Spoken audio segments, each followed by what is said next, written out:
Olá amigos, já estamos de volta ao Brasil e agora com um pouco mais de antecedência para poder organizar a Campal e fazer uma das melhores campais para a honra e glória de Deus.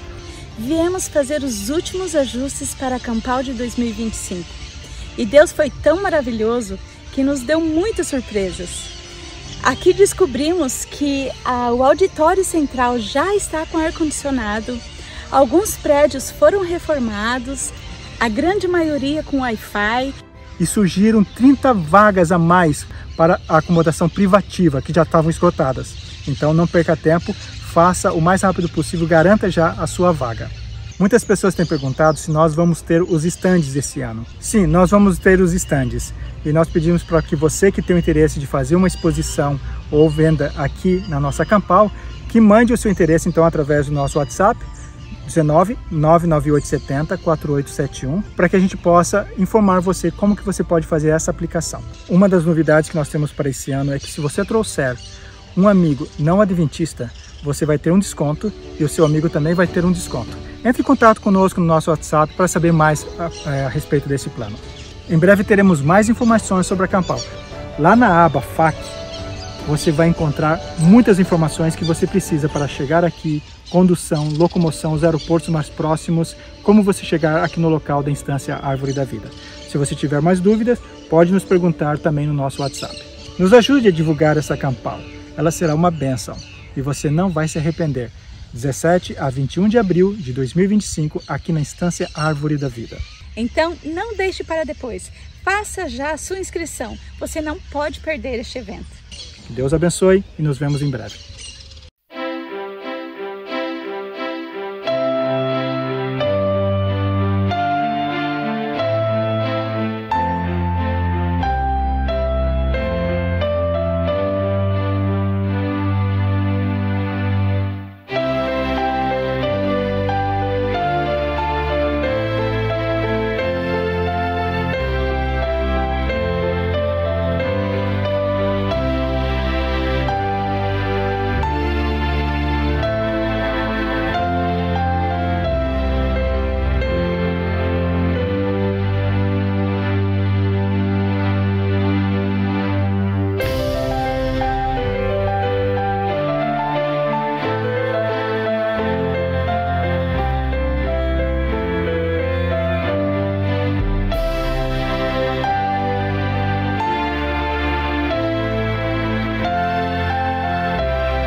Olá, sejam bem-vindos ao E aí, professor? Oi, Martin. Você vai bem? Não, peraí, é minha vez. Ih, foi mal. Você vai bem? Sim, eu vou, e você? Fico feliz em saber. Ai, ai. Muito bem. É uma bênção ter esse programa, sabe? Não é fácil, mas... Não é. Mas o Senhor nos sustenta. Sim, ele tem sido muito bom com a gente. O programa de hoje é um pouco mais teológico, mas ele se encaixa com os outros, com aquilo que já temos feito até aqui. O assunto é muito importante para nós, mas eu não acho que as pessoas vão ficar necessariamente empolgadas com ele. Ainda assim, nós precisamos falar sobre esse assunto. Então, vamos começar com uma oração. Querido Pai, obrigado mais uma vez por termos condições de fazer esse programa. Nós realmente consideramos isso um privilégio. Sendo assim, ilumine nossas mentes, guia essa conversa em nome de Jesus. Amém. Amém. O título de hoje é No Santuário. Isso porque tudo que Deus faz está associado a um santuário. É verdade. E todo o Antigo Testamento gira em torno do santuário. Mas o mundo moderno acha que você pode simplesmente pegar uma tesoura e cortar o santuário de fora. Para eles, hoje, temos um novo acordo no qual tudo pode. Faça o que você quiser. Parece que a lei hoje é essa. Mas isso não faz o menor sentido. Não faz sentido descartar 2/3 da Bíblia. É verdade. Afinal, foi ordenado por Deus e está na Bíblia. O santuário está presente até mesmo no livro de Apocalipse. Exato. E é muito importante compreender que o santuário terrestre era apenas uma cópia do celestial. Era apenas um modelo, uma demonstração, um símbolo, uma encenação. Aquelas cerimônias ensinavam sobre o que aconteceria no futuro. Desde do cordeiro, que não era necessariamente crucificado, mas ele pagava o preço pelo pecador. Então, tudo isso fazia parte do santuário terrestre. E não devemos esquecer que ele era um modelo do santuário celestial, aonde Jesus está. O santuário terrestre nos ensina sobre o ministério de Jesus. É onde Jesus está agora. E veja, lá no nosso curso, onde damos aula, nós vemos que os alunos, antes de estudarem o santuário terrestre, não têm muita ideia do que Jesus está fazendo agora lá no céu. Alguns nem sequer veem o céu como uma coisa real. É verdade. Para muitos, o céu é uma coisa nebulosa, não é? Isso mesmo. Mas o santuário terrestre nos ensina muito bem o que Jesus está fazendo lá no céu.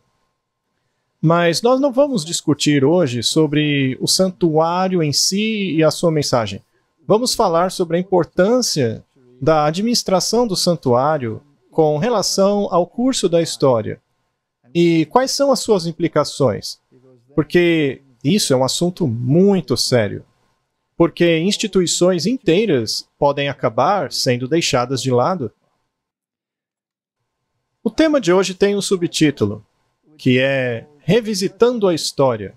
A razão pela qual eu escolhi esse subtítulo é porque sempre que Deus faz alguma coisa enorme, ou ele introduz uma nova fase, ele tem a tendência de revisitar a história, de forma que pudessem compreender aonde se encontravam no curso do tempo, o que está acontecendo, por que está acontecendo e como eles deviam se comportar diante do que está acontecendo. E geralmente apenas poucas pessoas entendiam isso. Eu me pergunto se não é o mesmo hoje. Martin, você está armando para mim? Mas é que as pessoas não gostam de história, esse é o problema. E também não gostam das consequências. Ou melhor, as pessoas não gostam de estudar a história. Exato. E quando havia uma fase na qual o povo de Deus não estava pronto, eles tinham que revisitar a história várias vezes até estarem prontos. E hoje, nós já temos estado fazendo isso há 1,5 século. Eu não sei se a gente aprendeu o que devia aprender. Ainda não. Então, é realmente uma pena. Mas Deus repassa a história. E, frequentemente, é um processo duro que tenta fazer o povo de Deus enxergar o que foi feito de errado no passado. Sim, porque é uma coisa séria. É um assunto muito, muito sério. Nações inteiras, sistemas inteiros simplesmente desaparecem se você não prestar atenção nessa situação. Vamos colocar então na tela o verso, Salmo 77, verso 3. O teu caminho, ó Deus, está no santuário. Quem é grande como nosso Deus? Eu gosto dessa tradução da King James. As outras tendem a deixar o assunto meio nebuloso. Elas não têm essa abordagem direta com relação àquilo que Deus realmente está tentando dizer. Deus não faz nada separado do santuário. O santuário é a maneira pela qual ele opera. Ele não vai mudar a maneira pela qual ele atua. Tipo, parece que isso não está dando certo, então vou tentar outra coisa. Aí ele pega a lei dele e joga fora. Apesar da lei ser boa, santa e justa, ela não serve para nada. Então deixa eu jogar fora porque não deu certo. Isso não faz o menor sentido. É verdade, não faz mesmo. Ora, se alguma coisa está funcionando, por que mudar? Sim, por que Deus jogaria fora o seu governo? Nós já falamos sobre isso antes. Mas é muito claro que o caminho do Senhor está no santuário. E isso é algo fantástico. Porque não lida apenas com o indivíduo, mas com sistemas. Lida com nações, com o mundo inteiro. Então é algo que escala. E quanto mais ele escala, mais deveríamos prestar atenção. Se você perder de vista o santuário, Martin, você pode perder de vista tudo. Sem dúvida. Não tem outro jeito. Se o seu guia não está lá, se a luz não está lá para seguir, aí você se perde do caminho. Pois é. Então, essa não é uma conversa sobre o que acontece lá no santuário, mas sim sobre o fato de que Deus trabalha no santuário. Então, se houve um modelo terrestre do santuário, quer dizer que há um santuário no céu. E o livro de Hebreus deixa isso muito claro. Já mostramos várias vezes aqui. Não há como espiritualizar aquelas mensagens. Elas são diretas e literais. Eu tentei deixar isso um pouco mais claro. Vamos dar uma olhada.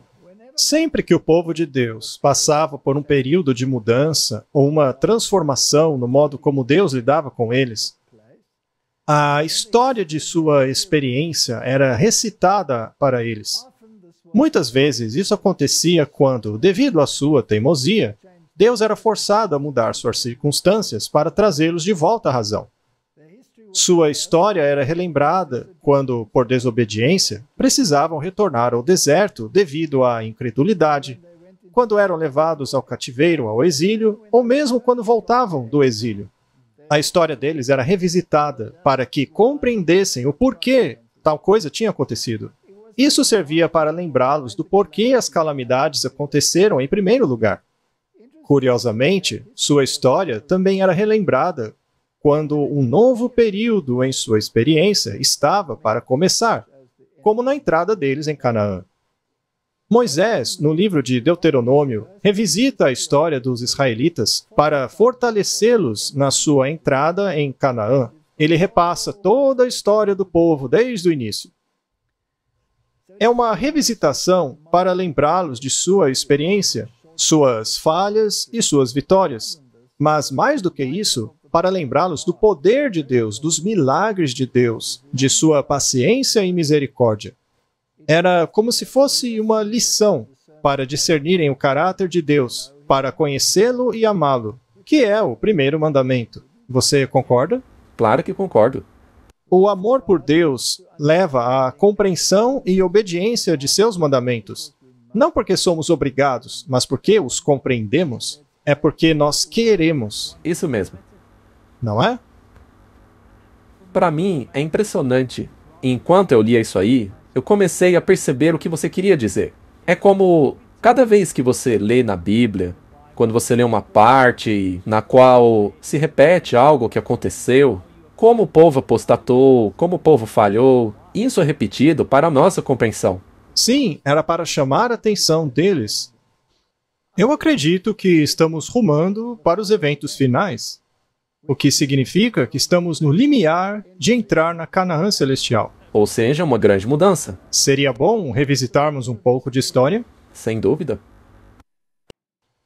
Moisés deu aos filhos de Israel o guia completo do plano da salvação, baseado em tipos e símbolos, ou seja, a mensagem do santuário. Ela explicava perfeitamente o plano da salvação, mas se você joga fora essa guia, onde você vai parar? Você vai começar a montar em bodes, como os maçons, não é? Achando assim que você vai se salvar. É verdade. Este guia deveria servir como a cartilha deles, o seu estudo ao longo dos séculos. Deveria levá-los a compreenderem a natureza do pecado, suas consequências e grande solução para o problema do pecado centralizado no Messias, o prometido. Eles não percebiam que o sacerdote servia apenas para simbolizar Cristo. Os sacerdotes não eram Cristos, não era para governar sobre o povo ou receber glórias dele. O papel deles era apenas representar aquele que viria. Deveriam ser como João Batista, que disse: "Não sou digno de atar as sandálias dele. Aquele que vem após mim é maior do que eu. Eu não sou digno." Mas não, os sacerdotes se exaltaram. Parece que eles não compreenderam esse papel. Quero salientar que isso tudo é uma lição para nós. As cerimônias do santuário eram uma exibição passo a passo do plano da salvação, explicando em detalhes o sacrifício, a expiação, a purificação e erradicação do pecado. Apresentava até mesmo o conflito entre Cristo e Satanás nas figuras do bode do Senhor e do bode Azazel, representando este o originador do pecado. Estava tudo lá. Eles poderiam ter estudado isso, mas o tornaram apenas um ritual e passaram a enxergar esse ritual como a salvação deles. Infelizmente. A essência dessa cerimônia se perdeu, e isso é algo muito perigoso. Então é melhor aprender com o exemplo deles. É melhor aprender com o exemplo deles. Pergunta: será que isso se aplica ao nosso tempo também? Essa é a grande pergunta. Ora, se serviu para eles naquela época, também serve para nós. Não podemos simplesmente caçoar deles pelo que fizeram. Somos piores do que eles. Lembra-se disso? Lembro. Somos piores que eles. E isso é muito importante, porque agora entendemos que Deus sempre traz a história à tona para aprendermos dela. Elas não estão lá apenas por serem histórias interessantes. Veja essa citação do Espírito de Profecia. Ao revisitar a nossa história passada, ao analisar cada passo de nosso avanço até a nossa posição atual, eu posso dizer, glória a Deus. Ao ver tudo o que Deus fez, eu fico repleta de admiração e cheia de confiança em Cristo como líder. Não temos nada que temer do futuro, a menos que esqueçamos as maneiras como Deus nos conduziu no passado, assim como os seus ensinos. Chegou a hora de fazermos uma reflexão muito séria. Mas não apenas como uma denominação. O mundo todo precisa fazer uma séria reflexão. Certo, vamos continuar o nosso tema aqui. Agora, fui eu que escrevi isso, tá? As cerimônias e festas anuais do serviço do santuário retratavam as várias fases da expiação.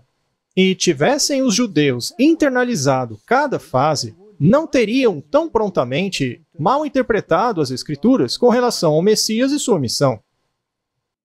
Se tivessem associado o cordeiro sacrificado ao Messias, não teriam confundido a segunda vinda triunfante de Jesus com a sua primeira vinda, há quase 2000 anos atrás. Os judeus acharam que o Messias viria para derrotar os inimigos, mas não, primeiro ele veio para limpar os nossos corações. Isso estava permeando o pensamento deles completamente. Era um pensamento centrado neles ao invés de... Sim, era a exaltação própria. Foi como o calvinismo. Seleção. Eu sou um escolhido. Deus me escolheu e o resto é lixo. Isso me lembra até da eleição americana, na qual foi dito que o lugar de certas pessoas era lata do lixo. Ai, ai, ai. Toda a sua história e anseios seriam vistas sob uma nova luz. Primeiramente, o tipo veio encontrar o antitipo, antes que pudesse haver a restauração do reino de Deus. Então, Martin, é muito importante que compreendamos o que realmente aconteceu no tempo dos judeus, porque isso tem um impacto para nós hoje em dia. Lembre-se, estamos seguindo Deus em seu santuário. Sim. Muito bem. Além dos grandes temas proféticos prevendo o tempo de sua vinda, ou seja, Daniel capítulo 9, e a missão do Messias, assim como os vários indicadores tipológicos, haviam muitos pequenos indicadores, os quais Steve Wallberg, em seu livro Israel e o Fim do Mundo, dá alguns exemplos. Eu menciono alguns deles aqui, mas, Martin, eu estava ouvindo a um discurso do bispo Marmari, aquele ortodoxo que vive na Austrália, que foi esfaqueado recentemente. Bom, ele não gosta de adventistas. Não. Ele despreza a mensagem deles.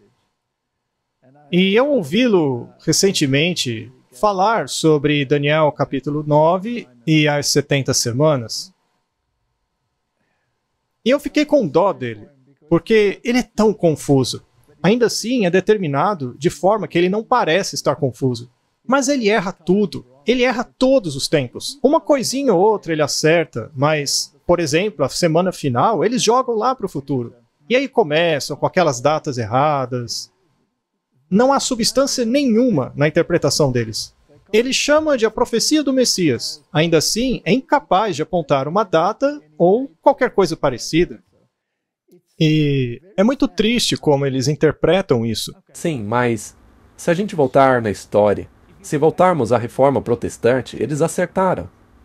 Eles acertaram. Eles acertaram com relação ao princípio de ano, Então, mas uma vez que os judeus proibiram o estudo daquela profecia, dizendo, o tempo passou, então alguma coisa deu errado, vamos começar tudo de novo. Ora, assim eles perdem o ponto. mas o que eu quero dizer é que hoje não faz sentido você perder o ponto, Não, porque a evidência está toda aí.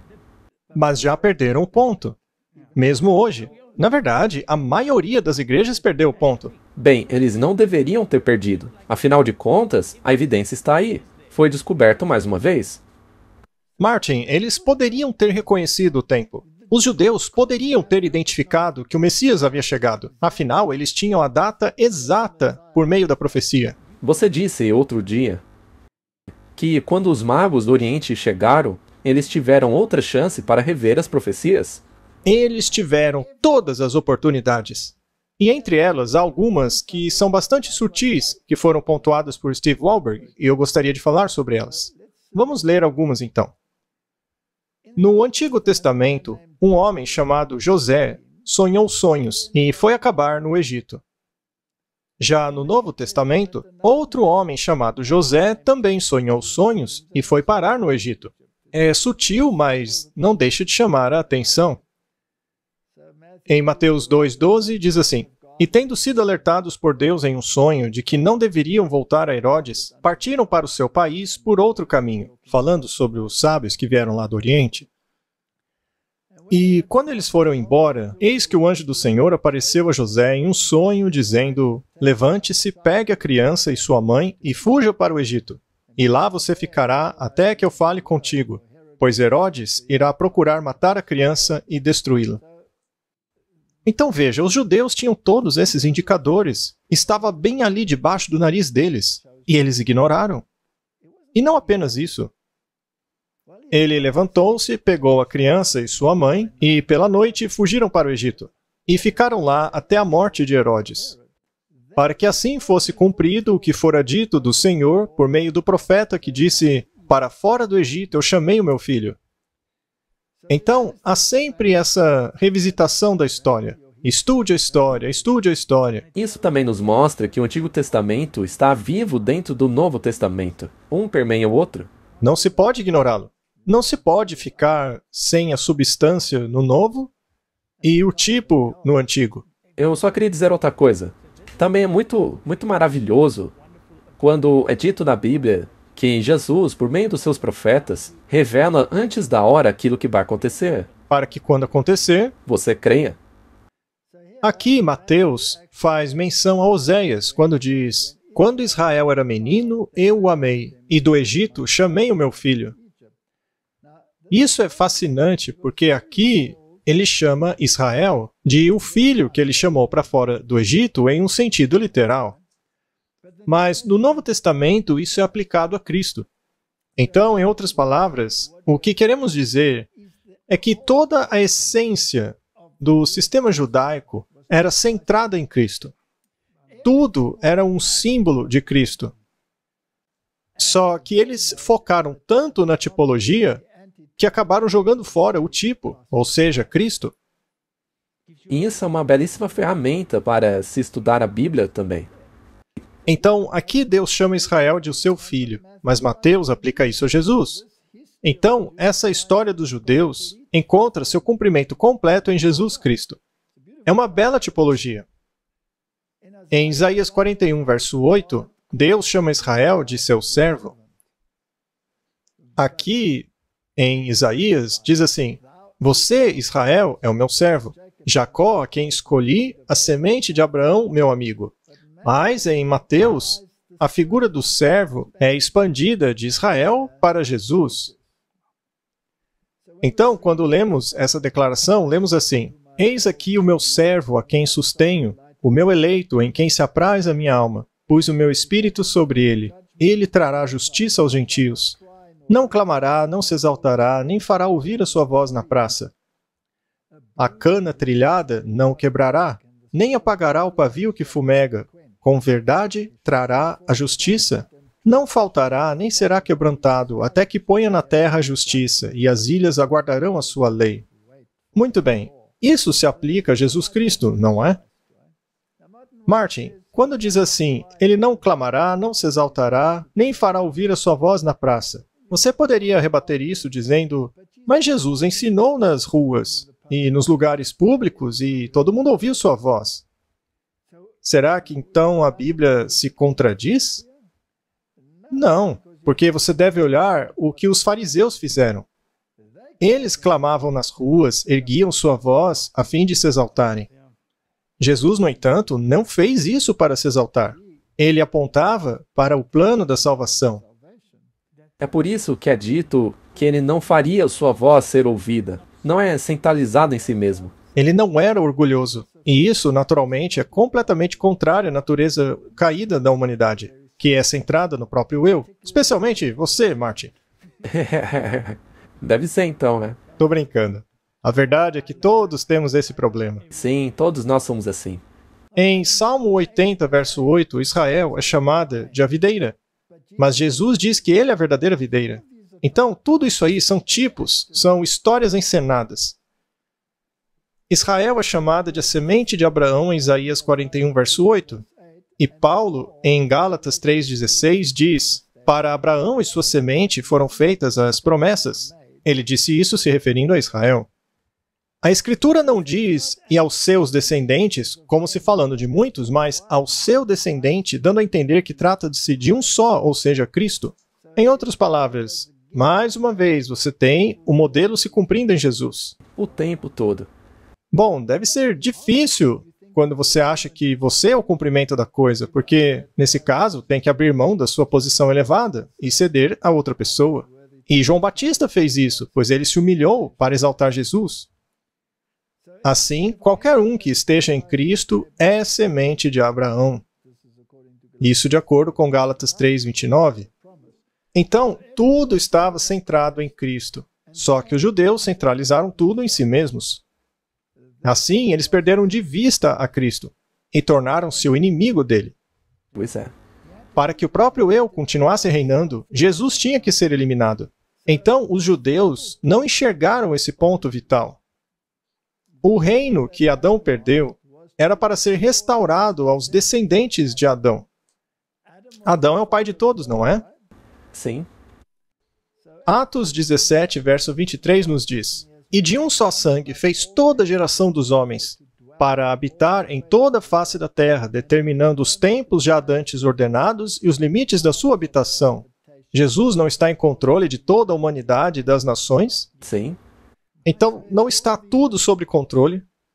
Tudo está escrito. E, se nós formos centralizados em Cristo, deveríamos, assim, compreender onde estamos no curso da história. E ele também é o segundo Adão, que morreu por toda a humanidade, não é? Sim. Jesus é o Salvador de toda a humanidade. Existe qualquer tipo de exclusivismo aí? Não. A palavra toda significa toda. Será que uma nação específica pode julgar-se mais privilegiada que outra nação? Não, e na verdade é um grande erro pensar assim. Poderia uma nação alegar ter um início mais nobre do que outras nações, uma vez que todas vieram dessa semente? Será que existe preconceito racial no mundo? Ora, claro, em toda parte. Em toda parte? Bem, deve haver algum lugar utópico em que não haja. O que dizer da Igreja do Senhor? Não deveria haver racismo nela? Com certeza não. Desculpa aí, mas a gente tá sendo mesmo sarcástico. Martin, isso não é legal. Realmente não é legal. Tá, eu vou ser bem claro. Tem racismo na nossa igreja sim, mas não deveria. Ok, Martin. Mas isso não deveria ser erradicado de cada alma? Sim. Muito bem. Algumas nações são menos privilegiadas que outras. Sim, isso é verdade. Certo.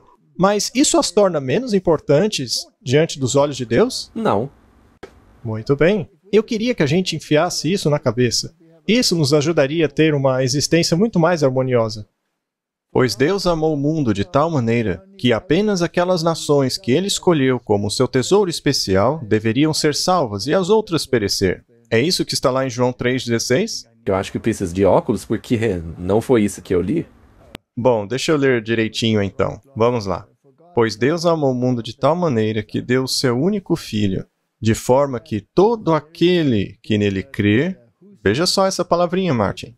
Não pereça, mas tenha vida eterna. Nenhuma nação tem exclusividade disso. Com certeza. Diz para todo aquele que nele crê. Então todos têm uma escolha.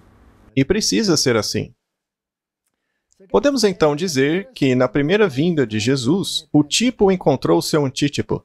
Cristo não veio para ministrar no lugar santo e, tampouco, no lugar santíssimo.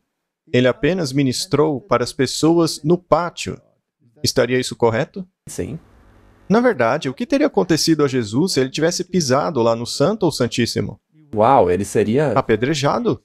Com certeza. Ele teria sido morto, porque essa era uma regra levítica. Apenas os levitas tinham permissão para servirem no Santo e no Santíssimo. No pátio, até os gentios podiam pisar. Havia lá um lugar reservado para eles. Todo o ministério de Cristo, enquanto esteve aqui na terra, ocorreu dentro do pátio. E também era no pátio do templo terrestre, onde o cordeiro era sacrificado. Então, ele cumpriu o ministério do pátio enquanto esteve aqui na terra. Ele nunca ministrou no lugar santo ou no Santíssimo. Agora, se o caminho dele está no santuário, então, em algum momento, ele deve avançar para o lugar santo. Sim, percorrer toda a cerimônia. O sacerdócio levítico tinha que chegar ao fim. Tinha que chegar a um final completo, Martin. Porque Cristo, nosso sumo sacerdote, não era um levita, mas um judeu. Sendo assim, não podia ministrar dentro daquele templo. Seu sacerdócio era superior. Ele era da ordem de Melquisedeque. Ele era o cordeiro sacrificial, cujo sangue foi derramado pelos pecados do mundo. E isso acontecia no pátio. Mas ele não podia ser um sacerdote terrestre, porque ele não era um levita. Nem pelo sangue de bodes e bezerros, mas pelo seu próprio sangue, ele entrou no lugar santo, tendo obtido eterna redenção para nós. E por isso também Jesus, para santificar o povo pelo seu próprio sangue, padeceu fora da porta. O ministério dele foi o ministério do pátio. E ele cumpriu essa porção do plano da salvação. Ele pagou pelos pecados de toda a humanidade. E então ele foi ao lugar santo, de acordo com Hebreus 9:12. Mas o sacerdócio levítico chegou ao fim antes de ele fazer isso, porque ele não era um levita. Pergunta: se você fosse um levita chique, com suas belas roupas, pompa, glamour, admiração do povo, você ficaria feliz se o seu ministério acabasse? Não. Com certeza eles teriam inveja. Sendo assim, é melhor que um homem seja eliminado do que todos nós perdemos nossa posição e ministério, certo? Isso é um ponto muito importante. Salmo 110, verso 4. O Senhor jurou e não se arrependerá. Tu és sacerdote para sempre, segundo a ordem de Melquisedeque. Isso é uma profecia messiânica. Hebreus 5, verso 6 diz: E conforme ele diz em outro lugar, tu és um sacerdote após a ordem de Melquisedeque. Veja só. Hebreus 7:11. Se fosse possível alcançar a perfeição por meio do sacerdócio levítico, pois em sua vigência o povo recebeu a lei, por que haveria ainda a necessidade de se levantar um outro sacerdote após a ordem de Melquisedeque, e não após a ordem de Arão? É uma boa pergunta essa que Paulo faz. Sim, do contrário, não haveria utilidade para isso.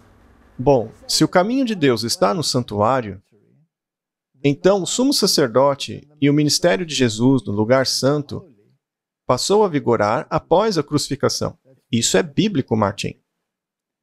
Ressurreição e ascensão de Jesus, porque apenas então o seu próprio sangue estava disponível para a consagração do templo e ministração no lugar santo.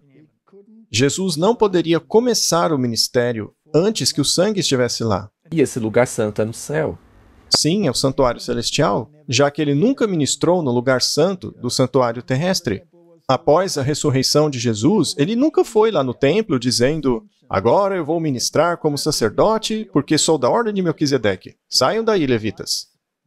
Ele nunca fez isso porque ele entrou no santuário celestial, um lugar que não foi feito por mãos humanas. Esta mudança de fase dentro do plano da salvação foi uma mudança muito significativa. O tipo encontrou o antítipo. Agora, eu gostaria de falar sobre grandes mudanças. Esta é uma mudança gigantesca, já que houve a transição de um modelo terrestre para o modelo original, o santuário celestial. Isso fez com que, repentinamente, o modelo terrestre fosse obsoleto. Sua única utilidade hoje é nos mostrar o que está acontecendo no santuário celestial. É como se fosse um esboço. Claro que você não vai jogá-lo na lata do lixo, mas você não precisa mais dele, porque o seu propósito foi cumprido. Muito bem. É quase que como quando você tem um projeto de um avião, por exemplo. Depois de construir o avião, você ainda pode consultar o projeto, mas não vai reconstruir aquele avião. Não, não vai reconstruir o avião. Ele já está construído. Aqueles que seguiram Jesus pela fé até o lugar santo, porque não dava para seguir Jesus literalmente, né? Era por meio da fé que nós o seguimos. Agora, quando o sacerdote entrava no lugar santo, você podia esperar do lado de fora e saber o que ele estava fazendo lá dentro, porque seus afazeres estavam precisamente descritos nas Escrituras. Mas agora que o santuário terrestre já não é mais válido e o santuário celestial passou a vigorar, você sabe e crê no que Jesus está fazendo lá em cima por causa do projeto. É isso mesmo, exatamente. Sendo assim, não tem o menor cabimento que os homens continuem a realizar essas cerimônias aqui na Terra. Você o faz pela fé em Jesus. Continuando. Aqueles que seguiram a Jesus pela fé dentro do lugar santo encontraram uma maneira nova e melhor. Seu ministério substituiu as festas e cerimônias, sobre as quais muitos haviam colocado suas esperanças, esquecendo-se de que elas meramente simbolizavam uma realidade maior. É isso mesmo, exatamente. Aqueles que se recusaram a aceitar esse novo e melhor caminho continuaram a realizar aqueles rituais, não percebendo que sua casa agora estava vazia. Eles ficaram para trás, enquanto Jesus avançou. Não é o que algumas igrejas fazem? Sim. Eles apenas realizavam as velhas cerimônias, sem perceber que Jesus já não estava mais com eles. O que eles tinham que fazer é mudar o seu foco para o santuário celestial. Eles poderiam ter se tornado pastores, mas não mais sacerdotes. Porque um sacerdote é alguém que faz um sacrifício, enquanto que um pastor apenas ministra. É apenas alguém que conduz. Portanto, o sistema deles não precisava desaparecer. Apenas a função de sacerdote tinha que acabar. Os rituais que eles praticavam não tinham mais função. Martin, pense sobre isso. E se alguma organização cristã decidisse que ainda precisamos de sacerdotes e realizar sacrifícios? Não seria isso rejeitar o plano da salvação? Com certeza, é blasfêmia, porque você estaria dizendo não concordar com o que Jesus fez. Na verdade, você o rejeitaria completamente. É exatamente o que o catolicismo faz, pois os padres são sacerdotes e oferecem sacrifício. A Igreja Ortodoxa também se inclui nisso, pois também tem sacerdotes e sacrifícios. Também se encaixa nisso os anglicanos, pois tem sacerdote e sacrifício. Mas isso tudo já era. Já era. Eles se comportam exatamente como os judeus se comportaram. E não é curioso que essas religiões representem grande parte da igreja cristã hoje? Sim. Todo o sistema ortodoxo, anglicano e católico. Além deles, também houve um restante dispersado. E o que aconteceu a esse restante dispersado é uma história triste, Martin. Mas vamos continuar. A questão é que eles continuaram ministrando um ritual terrestre que já não tinha mais nenhuma validade. João 11:50 diz: Não percebeis que vos é melhor que morra um homem pelo povo, para que não pereça toda a nação? Eles tinham alguma ideia vaga do que estava acontecendo e perceberam que se o povo seguisse a Jesus, o sistema deles ia acabar. E assim decidiram livrarem-se dele para manter o sistema. João 18,14. Ora, Caifás era quem tinha aconselhado aos judeus que convinha que um homem morresse pelo povo. Martin, Caifás era o sumo sacerdote. Eles queriam manter as ofertas, continuar os sacrifícios, mas essas coisas já não têm mais validade. O sistema deles acabou. Já não tem utilidade nenhuma, está desolado, vazio de qualquer coisa. É muito importante aprendermos com o exemplo deles. Eles aceitaram Jesus? Não. Não, eles não aceitaram. Você vê para onde estamos caminhando? Sim, eu vejo sim, perfeitamente.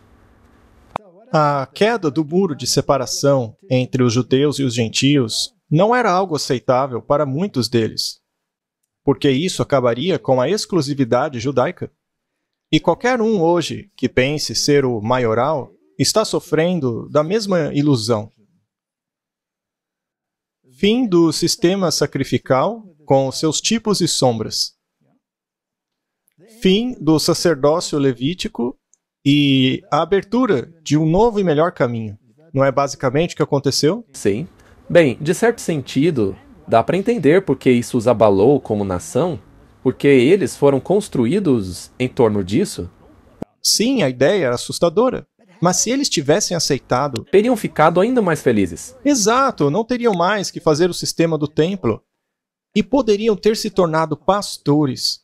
E teriam mantido sua posição. É claro, eles seriam o que os discípulos foram. E teriam que abandonar aquelas roupas especiais que os faziam sentirem-se mais importante do que os outros. E as igrejas cristãs hoje? Algumas não usam mantos até hoje? Sim. Eles vestem roupas muito suntuosas. Por acaso Jesus utilizava alguma roupa especial? Não, ele não utilizava. Apenas uma roupa branca e sem costura, que representava a justiça dele. E parando para pensar, os edifícios deles são parecidos com o de Herodes. Sim. Tudo que eles constroem tem que ser enorme e melhor do que o outro. Bem, vamos continuar a nossa história. Romanos 7:6 diz: Mas agora nós fomos libertos da lei. É claro que ele está falando da lei cerimonial aqui. Não vamos confundir as coisas. Mas agora, tendo morrido para aquilo em que estávamos retidos, para que sirvamos em novidade de espírito e não na velhice da letra. Já é hora de deixar para lá o ritual, porque, pela fé, nós seguimos a Cristo dentro do santuário, pois o caminho dele está no santuário. É o que a Bíblia diz.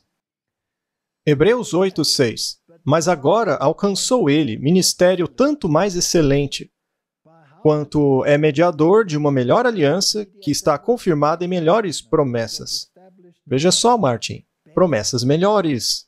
Agora tudo se baseia na realidade e não em símbolos. E precisamos entender isso direito. Não é que o símbolo era inútil. Não. Era apenas um símbolo. Um animal não podia me salvar. Claro que não.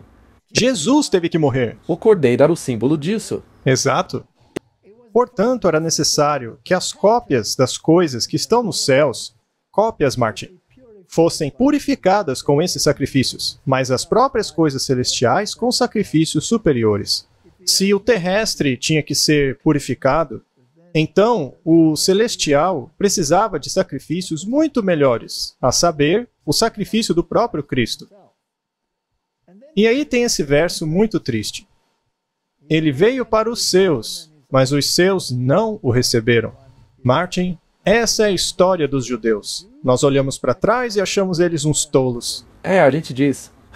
Mas nós hoje fazemos a mesma coisa. Na verdade, pior que eles. É verdade, Martin. Fazemos pior. Você concorda que este é um dos versos mais tristes da Bíblia? Ora, com toda certeza. Esse e aquele outro no qual Jesus disse, não te conheço. Uhum. Ele foi reconhecido pelos homens sábios do Oriente. Os anjos o anunciaram aos pastores. Profetas da casa de Israel, que administravam no templo, o confirmaram, e ele foi anunciado por João Batista, que o apontou como o Cordeiro de Deus. Ele foi reconhecido pelo Espírito Santo, que veio sobre ele em forma de pomba. Também foi reconhecido pela voz de seu Pai, ouvida do céu, e pelos seus milagres e sua transfiguração e ressurreição. Ainda assim, ninguém o aceitou. Eles tiveram oportunidade. É verdade, eles tiveram. Será que Deus queria garantir? Sim. Vamos ler. E havia em Jerusalém um homem chamado Simeão, que era justo e piedoso, e que esperava a consolação de Israel. E o Espírito Santo estava sobre ele. Fora-lhe revelado pelo Espírito Santo que ele não morreria antes de ver o Cristo do Senhor. E, movido pelo Espírito, ele foi ao templo. Quando os pais trouxeram o menino, Jesus, para lhe fazer conforme requeria o costume da lei, Simeão o tomou nos braços e louvou a Deus, dizendo: Agora, Senhor, despede em paz o teu servo, segundo a tua palavra, pois já os meus olhos viram a tua salvação, a qual tu preparaste perante a face de todos os povos, luz para iluminar as nações e para a glória do teu povo Israel. E José e sua mãe se maravilharam das coisas que dele se diziam. Temos aqui um profeta. Aguardando? Ele estava dizendo a todo Israel o que estava acontecendo ali. Deus queria assegurar-se de que não havia apenas uma testemunha. E o que mais ele fez? E Simeão os abençoou e disse a Maria, sua mãe: Eis que este é posto para a queda e elevação de muitos em Israel, e para sinal que é contraditado. Interessante, né? Muito. E uma espada traspassará também a tua própria alma, para que se manifestem os pensamentos de muitos corações. Sempre o coração, Martin. E estava ali a profetisa Ana, filha de Fanuel, da tribo de Asser. Esta já era avançada de idade e tinha vivido com o marido 7 anos, desde a sua virgindade, e era viúva de quase 84 anos. E não se afastava do templo, servindo a Deus em jejuns e orações, de noite e dia. E sobrevindo na mesma hora, ela dava graças a Deus e falava dele a todos os que esperavam a redenção em Jerusalém. 2 profetas. Além dos sábios do Oriente, além de todos os sinais. E ainda tinha o João Batista, preparando o caminho todo esse tempo. É verdade. Eles tinham desculpa. Eles sabiam dessas coisas. Eles não tinham desculpa. Certamente eles não tinham desculpas. Se tivessem estudado, não teriam perdido o Messias. Bom, quando os sábios do Oriente vieram, eles tiveram que estudar. Então, foi ignorância proposital? Sim, foi ignorância proposital. Na verdade, foi assassinato proposital. Porque Herodes decidiu matar todos os bebês meninos, porque só ele queria ser rei. Ele teve a exata mesma atitude de Caifás.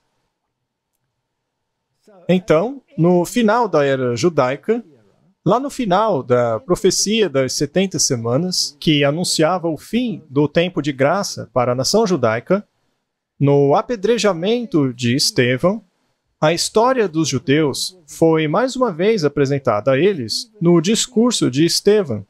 Isso está tudo ali em Atos, capítulo 7. Que aconteceu sob a inspiração do Espírito Santo e foi registrado em Atos, capítulo 7. Eles não tinham desculpa. Quando Estevão repassou toda a história e disse que tinha vindo o Messias e que eles eram culpados de matá-lo, ele acabou morrendo por isso. Então, eles rejeitaram a repreensão. Lemos em O Desejado de Todas as Nações: o Salvador não veio para jogar de lado aquilo que os patriarcas e profetas haviam dito, já que ele mesmo havia falado por meio destes representantes. Todas as verdades da palavra de Deus vieram por meio dele, mas essas joias preciosas haviam sido encobertas pelo engano. Sua luz preciosa estava sendo utilizada para ministrar o erro. Deus desejava que elas fossem removidas do erro e recolocadas em meio à verdade. Esta obra apenas a divina mão poderia executar. Por sua conexão com o erro, a verdade havia servido a causa do inimigo de Deus e do homem. Cristo veio para colocá-la aonde pudesse glorificar a Deus e trabalhar para a salvação da humanidade. Martin, eles não tinham desculpa. Tinham todas as cerimônias para educá-los. E apesar de terem sido dadas por Deus, eles fizeram delas o seu meio de salvação. As cerimônias tornaram-se o salvador deles. Isso é muito importante salientar. As cerimônias apontavam para o Salvador, mas eles a usaram como desculpa para matá-lo. E Jesus disse, a sua casa será deixada vazia, porque eles não queriam segui-lo pela fé até a próxima parte do ministério, ou seja, aquela mudança grandiosa do modelo terreno para a realidade literal. Não quiseram segui-lo até o santuário por meio da fé. Não entraram com ele no lugar santo. Eles poderiam ter se tornado pastores, mas quiseram continuar sacerdotes. Muito bem, a sua casa será deixada vazia. Vamos ler o que o Espírito de Profecia diz a respeito do destino deles. O sangue de Cristo e dos discípulos, a quem haviam matado, estava sobre eles agora, e acabaram sendo visitados com terríveis juízos. A maldição de Deus os seguia. Tornaram-se motivo de escárnio para gentios e cristãos. Foram rejeitados, degradados, detestados, como se o sinal de Caim estivesse sobre eles. Mas eu vi que Deus preservou o seu povo de maneira maravilhosa. Isso é interessante, Martin. Deus os preservou. Mas para quê? Para lhes dar o mesmo status mais uma vez? Não. Vamos ler com cuidado. Ele os preservou de maneira maravilhosa e os espalhou por todo o mundo para que fossem vistos como um exemplo da maldição de Deus. A maior parte do mundo ama Israel hoje em dia. É verdade, alguns grupos amam Israel, mas outros os odeiam. A maioria os despreza. É verdade. Então, o ódio não acabou. Vi que Deus abandonou os judeus como nação, mas não como indivíduos, Martin. E isso é muito importante. E o mesmo se aplica às pessoas de falsos sistemas religiosos. Deus se preocupa com cada pessoa. Ainda assim, ele condena os sistemas nas quais elas estão. É como quando lemos a respeito da semente de Abraão. Há um critério que qualifica, e não é um sistema travado que nega isso. Deus abandonou os judeus como nação. Ainda assim, havia uma parte deles que seria capacitada a rasgar o véu de seus corações. Alguns ainda verão que a profecia concernente a eles foi cumprida e receberão Jesus como Salvador do mundo. E verão o enorme pecado de sua nação ao rejeitarem Jesus e crucificá-lo. Indivíduos entre os judeus serão convertidos. Mas como uma nação, eles foram abandonados por Deus para sempre. Jesus disse que a casa deles ficaria vazia. Eu não posso contrariar o que o próprio Jesus disse.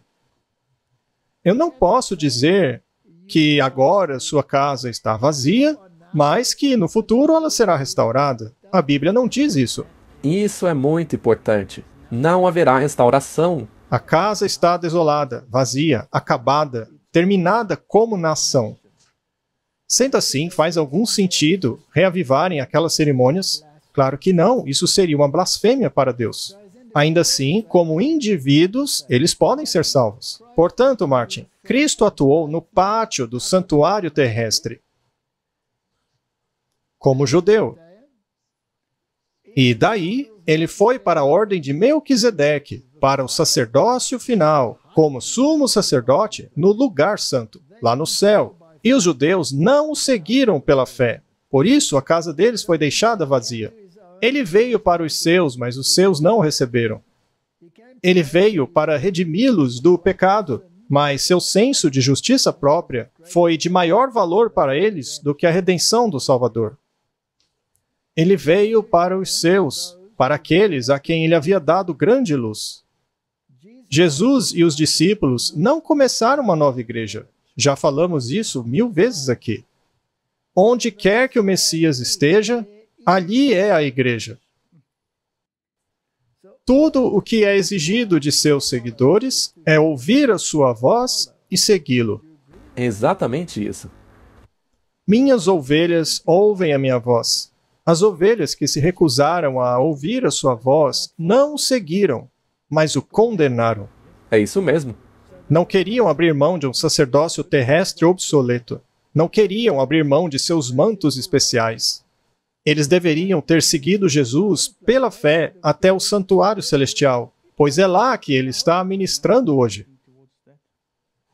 Portanto, não havia uma nova igreja.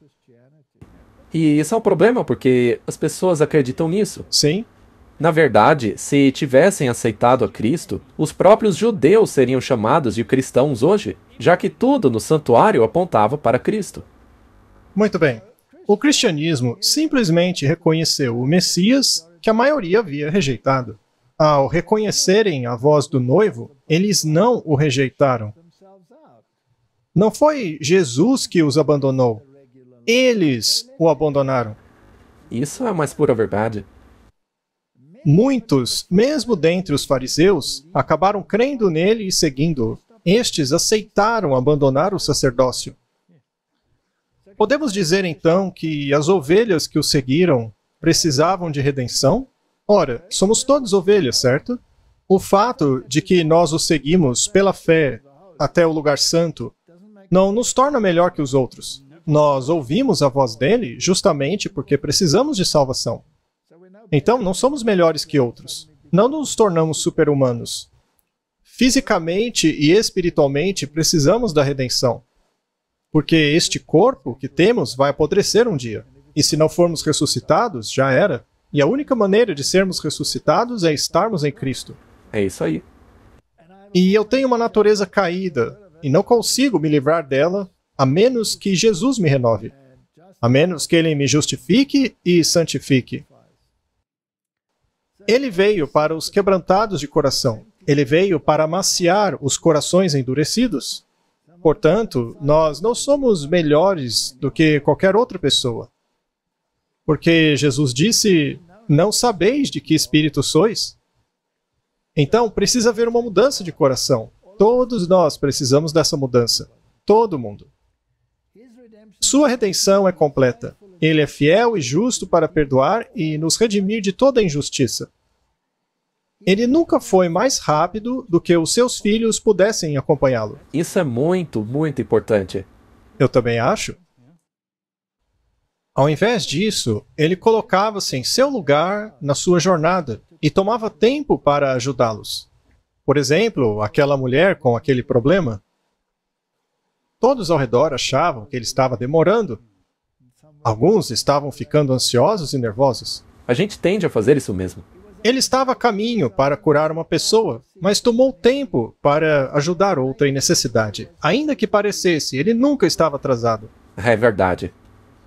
Jesus não saía correndo na nossa frente após fazer o convite "siga-me". Jesus dava às pessoas o tempo para passarem pelo processo, não é? Bom, tudo isso é para preparar a mente para a próxima grande mudança.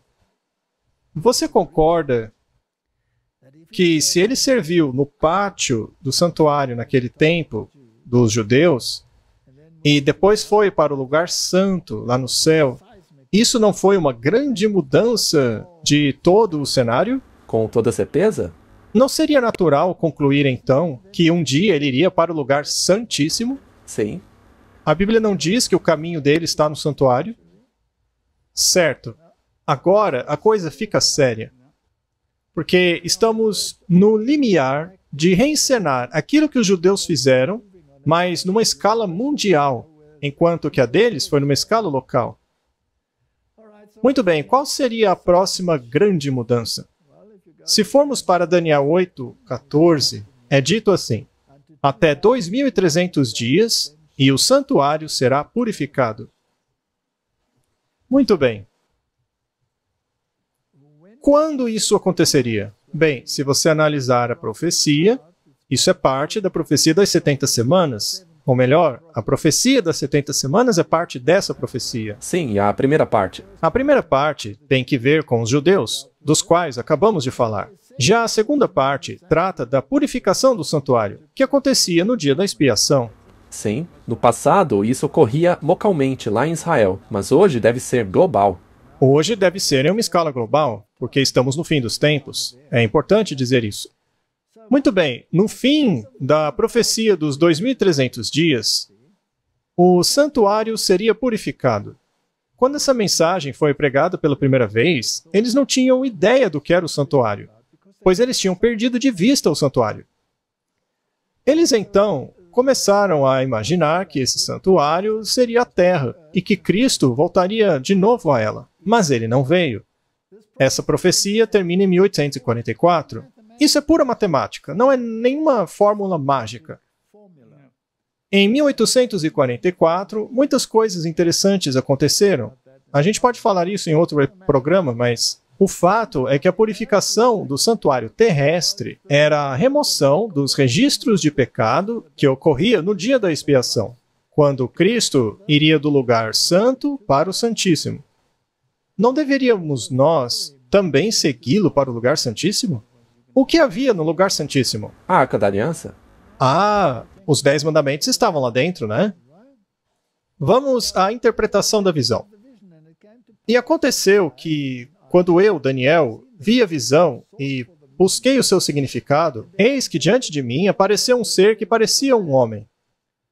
E eu vi a voz de um homem que vinha do Ulai, que disse: Gabriel, dê a esse homem o significado da visão. Aqui é o anjo Gabriel, certo? Quando ele se aproximou de mim, fiquei aterrorizado e caí prostrado. Ele me disse: Filho do homem, saiba que a visão refere-se aos tempos do fim. Bom, quando se estuda isso, você entende que o tempo do fim não começou ao final de 1844, que é o fim das 2.300 tardes e manhãs, mas sim no fim dos 1.260 dias, que se refere à supremacia papal. Que aconteceu em 1798. E isso, quando a supremacia papal, como poder político, acabou em 1798. Então, essas palavras passariam a ser compreendidas. Sim, e certas coisas começariam a acontecer diante dos nossos olhos. Mas não antes disso, porque o verso 9 do capítulo 12 diz que essas palavras foram fechadas e seladas até o tempo do fim. Ou seja, 1798. Sim, ao final dos 1.260 dias. Muitos serão purificados e embranquecidos e provados, mas os perversos agirão perversamente, e nenhum deles entenderá, apenas os sábios entenderão. Martin, para sermos sábios, precisamos pedir a Deus por sabedoria e estudar a sua palavra para ver o que ela diz, e não o que eu acho que ela diz. Quanto a você, siga o seu caminho até o fim. Você descansará, mas no final dos dias você se levantará para receber a herança que lhe cabe. O que significa levantarás em tua herança? É uma questão interessante, não é? Com certeza, é importante saber. Quando a ministração dentro do Santíssimo começava? É importante saber disso. Ao final dos 2.300 dias, certo? Já que é ao final desses dias que o santuário seria purificado, é o dia da expiação. A palavra hebraica para herança é goral. Essa palavra é utilizada 77 vezes no Antigo Testamento. É a mesma palavra utilizada nas purificações típicas do santuário, em que se lançava sortes para determinar quais dos 2 bodes seria sacrificado. Então, definitivamente, trata-se de uma linguagem do dia da expiação.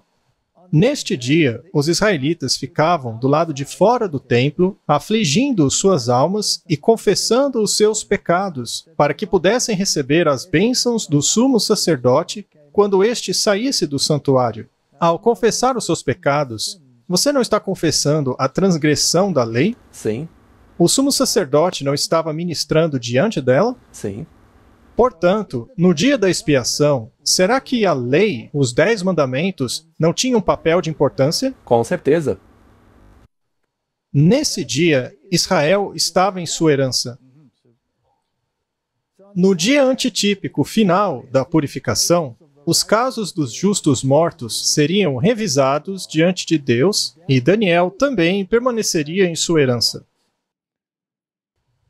Em outras palavras, o registro de julgamento dele viria à tona. Exato, você está aguardando pelo veredito. O que não quer dizer que ele está lá de pé num tribunal esperando. Não, o registro será discutido e analisado, e ele será então declarado apto ou inapto para o céu. Correto? Então, isto se refere ao dia da expiação. E com relação aos vivos, eles também serão julgados.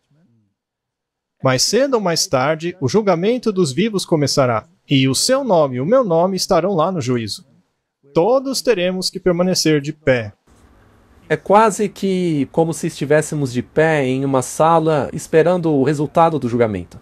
Isso, estamos aguardando o resultado. E quando o juiz sair e martelar lá o martelinho dele, a sentença está dada e será tarde demais. Tarde demais. Martin, esta é a linguagem do santuário. E isso é muito importante. Veja aqui uma citação de J.N. Lawborough, o movimento do segundo grande advento, seu surgimento e progresso. Eu encorajo as pessoas a lerem esses livros. Você pode tê-los de graça na internet.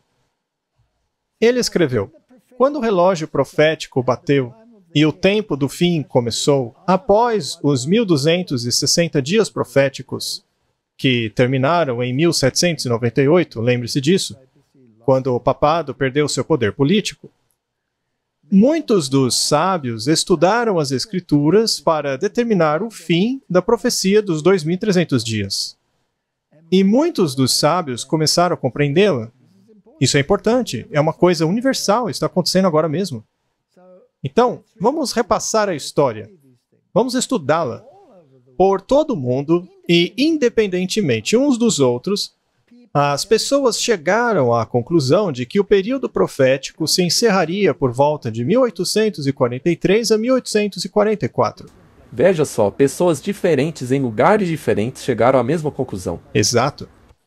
Liderando a lista estavam William Miller, A.J. Krupp, David MacGregor, Edward Irving da Inglaterra, Archibald Mason da Escócia, W.E. Davis, Joseph Wolff, que trabalhou na Ásia, Alexander Campbell, Capitão A. Landers, de Liverpool, Inglaterra, Leonard Heinrich Kelber, da Alemanha, Lacunza, da Espanha, Hansa Pita e Dr. Cappadoci, da Holanda, Raul, da Baviera, padres da Tartária, estudantes da Bíblia do Iêmen, russos no Mar Cáspio e molocanos nas margens do Báltico, e muitos outros discerniam os tempos. Você sabia disso, Martin? Não, eu não sabia disso. E não é importante? É impressionante. É como os homens sábios do Oriente. A luz brilhou em todos esses lugares. E o que eles estavam fazendo? Estavam repassando a história, estudando profecia. Aqueles homens do Oriente não fizeram o mesmo? Sim, eles discerniram o tempo de Daniel. E chegaram à conclusão de achar que aquela estrela era a profecia. Então, esses homens vindos do Oriente não eram judeus. Não? Eles provavelmente eram zoroastras. Eles tinham acesso àquilo que Daniel havia dito e estavam estudando as profecias. E todas essas pessoas aqui, de todo o mundo, desde a Ásia ao mundo cristão, da Holanda até o Reino Britânico, dos alemães até os espanhóis, países católicos, países protestantes, países pagãos, todos estavam estudando estas coisas. E concluíram que o fim dos 2300 dias seria em torno de 1843 ou 1844. Então Deus estava dando a eles, mais uma vez, uma lição de história para essa grande mudança que ocorreria. Antes de uma grande mudança, haveria uma grande mudança na ministração, que iria do lugar santo para o Santíssimo. Agora, lembre-se que os judeus não entenderam que Jesus estava entrando no lugar santo. As cerimônias deles haviam perdido a função. E o que William Miller tem a dizer sobre isso? O impacto da cronologia bíblica. Outro tipo de evidência que afetou vitalmente a minha mente, diz ele, foi a cronologia das Escrituras. descobri que eventos preditos, que haviam sido cumpridos no passado, muitas vezes ocorreram dentro de um tempo determinado. Os 120 anos até o dilúvio, de Gênesis 6:3, os 7 dias que o precederam, com 40 dias de chuva predita, Gênesis 7:4, os 400 anos da peregrinação da descendência de Abraão, Gênesis 15:13. Tudo isso não é reencenação da história? Sem dúvida. Os 3 dias dos sonhos do copeiro e do padeiro, em Gênesis 40:12-20. Os 7 anos do faraó. Os 40 anos no deserto, Números 14:34. Os 3 anos e meio de fome, 1 Reis 17. Os 70 anos de cativeiro, Jeremias 25:11. Os 7 tempos de Nabucodonosor, Daniel 4:13-16. E, finalmente, as 7 semanas, 62 semanas e última semana, totalizando 70 semanas determinadas para os judeus, Daniel 9:24-27. Os eventos limitados por esses tempos foram inicialmente apenas uma questão de profecia e foram cumpridos de acordo com as predições. Então, é isso que eles estudaram e chegaram a essa conclusão impressionante de que a profecia dos 2.300 dias estava chegando ao fim. Quando, portanto, ele descobriu em seu estudo da Bíblia vários períodos cronológicos que, de acordo com sua compreensão, estendia-se até a segunda vinda de Cristo, ele não pôde deixar de considerá-los como os tempos antes apontados, os quais Deus revelou aos seus servos. As coisas secretas, disse Moisés, pertencem ao Senhor nosso Deus, mas aquelas que foram reveladas pertencem a nós e aos nossos filhos para sempre. O Senhor declara, pelo profeta Amós, que ele não faria nada sem revelar o seu segredo aos seus servos, os profetas. Deuteronômio 29:29, Amós 3:7. Sendo assim, os estudantes da Palavra de Deus podem confiantemente esperar encontrar o evento mais estupendo a acontecer na história humana claramente apontado nas Escrituras da Verdade. Portanto, Deus determinou esses tempos específicos. Miller escreveu: assim eu fui totalmente convencido de que toda a Escritura foi dada por inspiração de Deus e é útil para o entendimento. Ela não é dada em nenhum momento pela vontade do homem, mas foi escrita por homens santos, movidos pelo Espírito Santo. E foi escrita para a nossa instrução, para que pudéssemos, por meio da paciência e conforto das Escrituras, encontrar esperança. Eu não pude deixar de considerar as partes cronológicas da Bíblia como sendo tanto uma parte da Palavra de Deus, tão digna de nossa séria consideração, como qualquer outra parte das Escrituras. Eu, portanto, senti que, ao tentar compreender aquilo que Deus, em sua misericórdia, julgou digno revelar a nós, eu não tinha o direito de simplesmente passar por esses períodos proféticos. Será que Deus colocou esses períodos proféticos apenas para a nossa diversão? É claro que não. Será que ele colocou lá 70 semanas e a vinda do Messias apenas para nos divertir? Ou apenas para ser ignorada pelos judeus? Será que o livro de Apocalipse foi inspirado apenas para ficar fechado e não lido? Pois é, muita gente o ignora por achar inútil, não consegue entender nada dele. Mas esse livro é uma verdadeira bênção. As profecias devem ser estudadas. Muito bem, vamos dar uma olhada em alguns pontos importantes do plano da salvação, pois queremos saber onde as coisas podem dar errado. Foi dado um anúncio a Adão a respeito do Salvador que viria, certo? Eu colocarei inimizade. Depois, a promessa foi restaurada a Noé e seus filhos após o dilúvio. Depois houve o chamado de Abraão. Depois, a nação judaica como representantes de Deus dentro do plano da salvação. Depois veio a primeira vinda de Cristo, que foi o grande divisor de águas da história. O preço foi pago. Aí começa a ministração no lugar santo do santuário celestial. Aí começa a grande apostasia e a profecia dos 1260 dias. A igreja cristã começou a fazer exatamente o que os judeus fizeram. Ela trouxe de volta o sacerdócio e perdeu Cristo de vista no santuário. Isso é triste, não é? Então veio a Reforma Protestante após a Idade Média. Ela endireitou muita coisa. Pararam com esse negócio de sacerdócio, livraram-se dos sacrifícios e tornaram-se pastores, como os judeus deveriam ter se tornado. Eles endireitaram as coisas. Mas aí veio o movimento de Oxford, dizendo, não, vamos voltar com o sacerdócio. Vamos voltar a ênfase ao ministério aqui na Terra. Isso é patético. É uma infiltração óbvia. Muito bem, Reforma Protestante após a Idade Média. A verdade é restaurada sob muita tribulação e perseguição por todos os lados, tanto católico como protestante. Porque os luteranos não avançavam além de Lutero. Os calvinistas não avançavam além de Calvino. Todos deixaram de avançar nos estudos. Os presbiterianos não foram além de Knox. Você se lembra que você mostrou aqui que eles nem sequer ousavam orar de maneira diferente que os criadores de suas igrejas oravam? É verdade. Muito bem. E após toda a perseguição, a terra ajuda a mulher. Ela foge. Para os Estados Unidos? O final da profecia dos 2.300 dias e a ministração de Cristo no lugar santíssimo começa. Ou seja, começa o juízo. A lei de Deus é a norma desse julgamento. Então, basicamente, Martin, uma vez que se percebe que Cristo passou para o lugar santíssimo, deveríamos passar a considerar seriamente a lei. Sim. E se você descobrisse que tem um problema sério no quarto mandamento, que ordena a guarda do sétimo dia, mas todo mundo guarda o primeiro dia? Sim, porque agora a lei está sendo exaltada de novo. Agora você quer ver o que está dando errado. E é possível ver isso claramente. Mas se você permanece na terra, você permanece na tradição. Mas se seguir a Cristo até o lugar santíssimo, então, pera. Preciso seguir a lei à risca? Será então que posso pegar o segundo mandamento e riscá-lo para reverenciar estátuas? Não.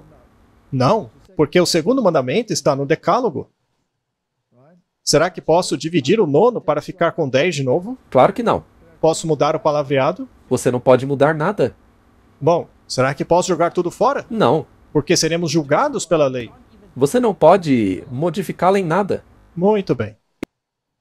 Ao final da profecia dos 2.300 dias, se você segue Cristo até o lugar santíssimo, a lei deve se tornar muito importante, porque você será julgado por ela.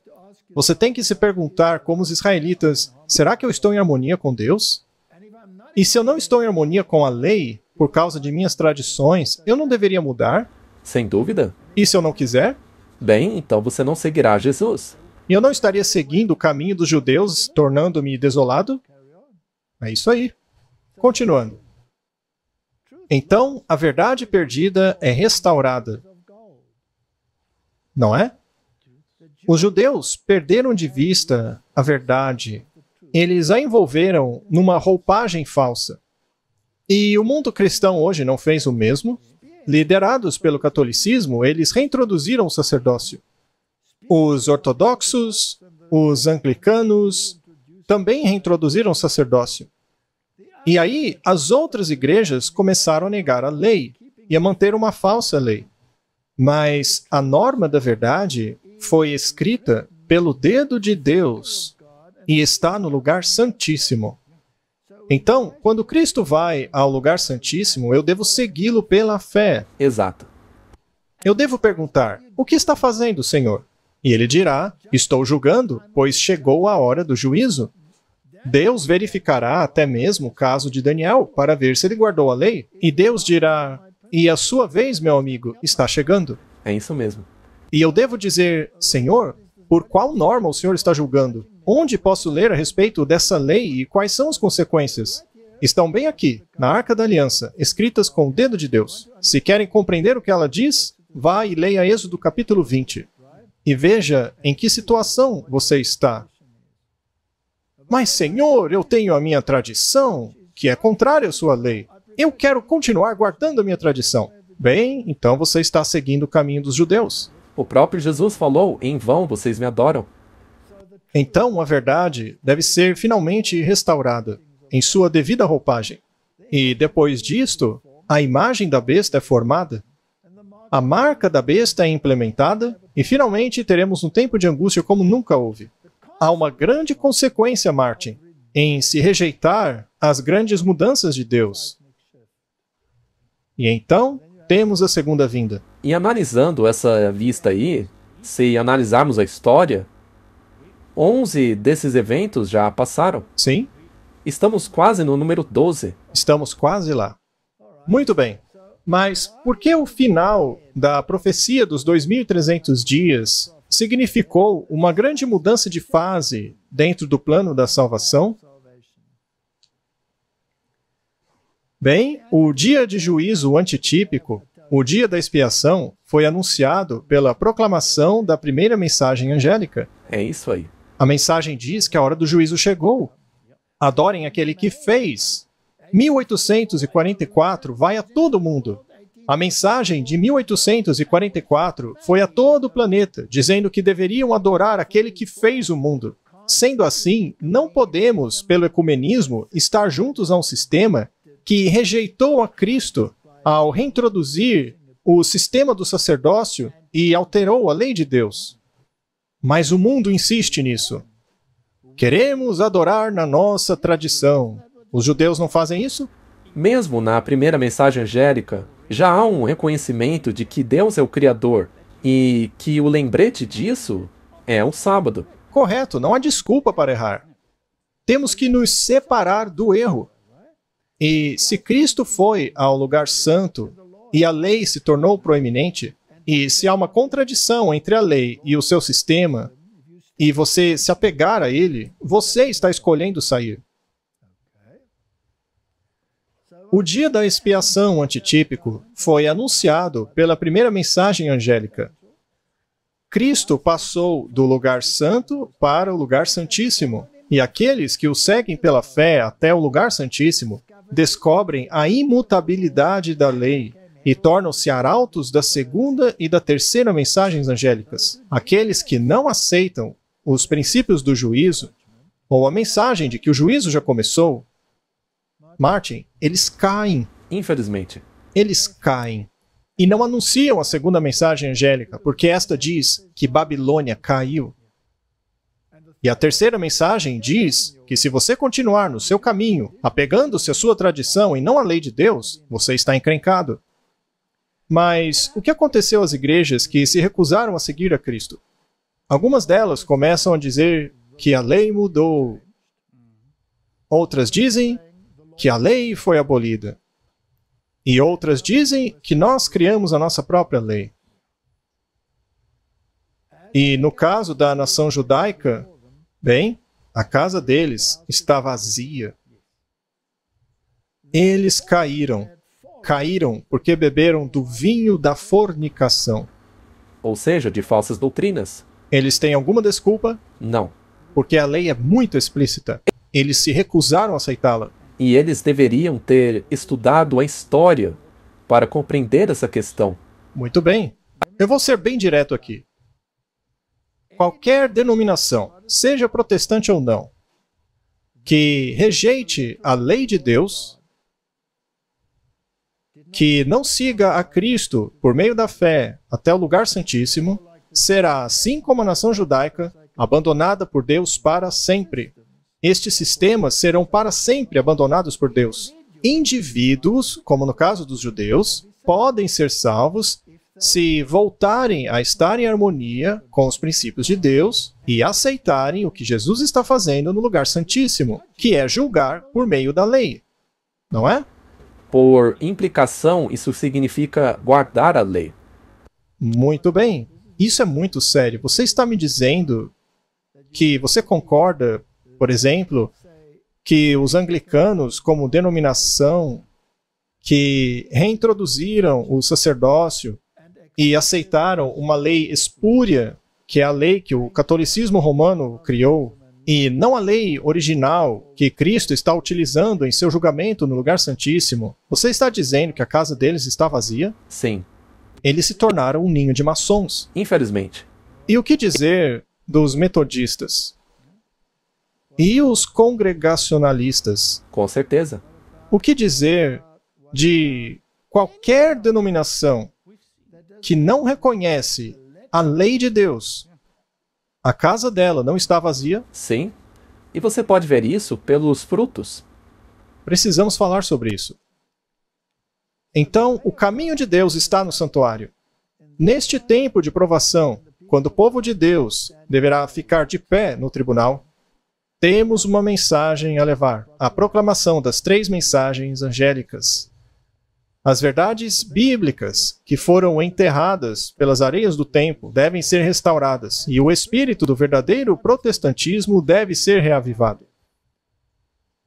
Os protestantes não foram muito longe. Tiveram a oportunidade lá no Concílio de Trento, quando o arcebispo se levantou e disse: "Vocês dizem que seguem apenas a Bíblia? Então por que guardam o domingo ao invés do sábado? Se vocês realmente seguissem apenas a Bíblia, vocês não estariam fazendo isso." E ele tinha razão. Deus não faz nada sem revelar os seus segredos aos profetas. E essa grande mudança de fase também deveria ser acompanhada por revelações de seus servos, os profetas. Martin, o espírito de profecia deveria ser parte da igreja remanescente como uma luz brilhante na luz ainda maior das profecias e eventos descritos nas Escrituras. Então, a ministração no lugar santíssimo em breve chegará ao fim.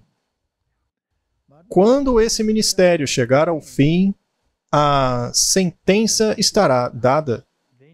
Será tarde demais. Está feito. Está feito. Martin, o sistema está desolado. O sistema não aceita que Jesus foi do lugar santo para o Santíssimo. Eles não aceitam que Jesus está julgando agora. Não estão a par do fato de que Jesus está chamando o nome deles e perguntando: eles quebraram a minha lei? E a quebra da lei é a definição do pecado.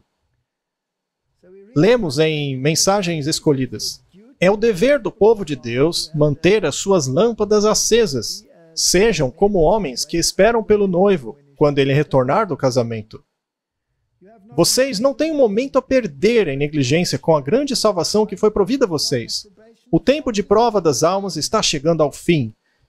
Dia após dia, o destino dos homens está sendo selado, e mesmo nessa congregação não sabemos quão em breve muitos fecharão seus olhos na morte e serão habitados pela tumba. Devemos agora considerar que nossa vida está rapidamente passando e que não estamos seguros nem por um momento, a menos que nossa vida esteja escondida com Cristo em Deus. Nosso dever não é esperar algum momento especial para alguma obra especial ser feita por nós, mas avançar em nosso trabalho de advertir o mundo, pois somos testemunhas de Cristo até os confins da terra. Essa mensagem é muito importante. Cristo está no lugar santíssimo, mas as igrejas hoje estão no lugar santo, achando que não precisam obedecer à lei, achando que por terem aceito o perdão e a justificação, não há consequências de se quebrar a lei.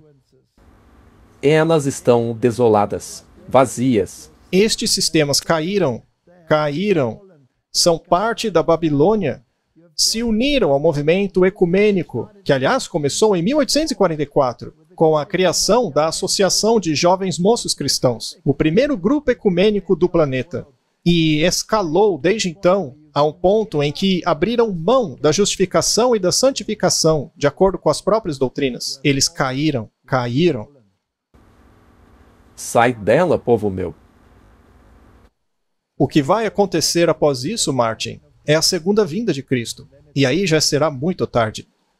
Cristo, olhando através dos séculos, viu como o verdadeiro cristianismo seria quase extinto, de forma que, durante a sua segunda vinda, ele encontraria um estado na sociedade semelhante àquele que existiu antes do dilúvio. Até mesmo as igrejas estariam desmoralizadas, e a Bíblia seria negligenciada e profanada. Enquanto o mundo protestante, por sua atitude, faz concessões a Roma, devemos nos despertar para compreender a situação e encarar o conflito diante de nós em seus verdadeiros aspectos. Que os atalaias agora levantem sua voz como uma trombeta e transmitam a mensagem que é a verdade presente para este tempo. Que eles mostrem onde estamos na história profética, para que o espírito do verdadeiro protestantismo possa despertar em todo o mundo. Isso é muito importante, Martin. Isso é muito importante. Será que como cristãos nós não estamos distraídos? Ou estamos cumprindo o dever, levando a verdade às pessoas? Todos deveríamos nos perguntar isso, Martin. Aquele que testifica dessas coisas diz: eis que venho logo. Amém? Vem, Senhor Jesus. Mas as igrejas não seguem isso, elas se tornaram desoladas, a casa delas está vazia. É a mesma coisa que aconteceu na primeira grande mudança de fase do plano da salvação, quando os judeus não seguiram a Cristo pela fé ao lugar santo. E está acontecendo hoje com as igrejas por recusarem que Jesus foi ao lugar santíssimo. Isso as leva a negar a lei de Deus. Ao invés dela, estão escolhendo o caminho de Caim. Martin, estas coisas são a verdade. E Deus está voltando muito em breve. Essa é a última oportunidade, especialmente com relação aos eventos que estão acontecendo agora no mundo, para que toda a humanidade tome a decisão de se separar destes sistemas religiosos caídos. Do contrário, seguirão o mesmo caminho que os judeus seguiram. A destruição de Jerusalém foi um tipo da grande destruição que ocorrerá no mundo todo. Vamos esperar que, quando Jesus voltar, muitos tenham decidido se preparar. Que possamos todos aprender com a história. Exato. Vamos orar. Querido Pai, nós temos seguido a mesma rota da antiga Israel. Nós negligenciamos a sua ministração. Temos negligenciado o caminho da justiça. Nós queremos os benefícios sem as consequências. Queremos os benefícios sem a obediência. Ajuda-nos a ver essas coisas em sua verdadeira luz e a seguir ao Senhor, aonde quer que o Senhor nos conduza. Quando aquela porta abriu e o Senhor entrou no lugar santíssimo, este caminho ainda está aberto para cada indivíduo, apesar de estar fechada para esses sistemas e igrejas caídos. Ajuda-nos como indivíduos a seguir esse caminho que Jesus seguiu para o lugar santíssimo, para tornarmos-nos parte da igreja remanescente que guarda os mandamentos de Deus e segue o testemunho de Jesus. Em nome de Jesus, amém. Amém. Hi friends, Pastor Doug Batchelor. We're here at the Amazing Facts booth at the National ASI Convention, and we're looking forward to seeing all of you for the special convocation April 17. We hope that you'll come with a smile, and be praying for the event. Hola mis queridos hermanos de Brasil. Tengo planes de estar en Sao Paulo del 17 al 21 de abril del año 2025. El título del campamento es El Camino Angosto. Ojalá que puedas asistir. Vamos a estudiar la Biblia profundamente y sé que Dios te va a bendecir. Te esperamos allá. Hello friends, this is Pastor John Ross. I'm here at ASI, and I want to remind you about the upcoming series of meetings called The Narrow Way, April the 17th through the 21st. We hope you're going to be there. So if you're planning on coming, you want to register. We've got some great speakers, Pastor Doug Batchelor, myself, and many others are going to be there to inspire you with great messages, wonderful music. So plan now to be there. God bless. I am extremely excited to join you guys in Sao Paulo next year. The reason is because the theme, Caminho Estreito, is a great theme because it focuses us on the fact that the way to heaven is not multiple, it's not divided, it's very simple, it's straight, and it's narrow. And the excitement of what Christ can do when the Holy Spirit is poured out there, you will not want to miss this. This will be the most powerful event to ever come to the country of Brazil by the grace of God. So if you're on the line, you're on the fringe, make the decision. God bless you. I'll see you soon.